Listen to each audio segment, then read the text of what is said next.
কোনো মেয়ে যদি পিতামাতার অবাধ্য হয়ে গিয়ে বিয়ে করে এবং পিতা রাগান্বিত হয়ে ত্যায্য করে তবে তা জায়েজ হবে কিনা? উক্ত কন্যাকে সম্পদ হতে বঞ্চিত করা হয়েছে, বর্তমানে পিতা মৃত, এখন ভাইদের করণীয় কি সম্পদ ও সম্পর্কের ব্যাপারে?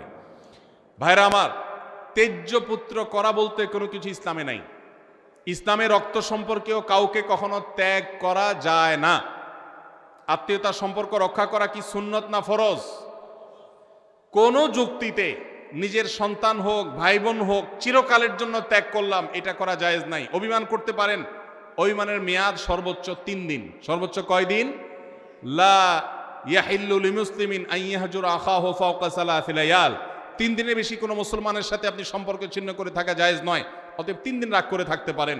এরপর আস্তে আস্তে আপনি কথা বেশি না আবার একটু একটু বলেন, একটু অভিমান করে থাকেন শাসনের নিয়তে, তাকে কথা না বলে থাকলেন, সেটা করতে পারেন।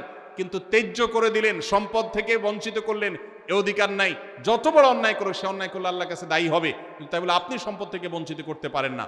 কোনো বাবা যদি এটা করে যান, তার মৃত্যুর পর সন্তান ছেলেরা যারা আছেন তারা মেয়েকে বাবা বঞ্চিত করলেও ওই সম্পদে মেয়ের যতটুকু হক আছে ততটুকু মেয়েকে ফেরত দিতে হবে, না হলে এই ভাইরাও কিন্তু গুনাহগার হবে আল্লাহর কাছে।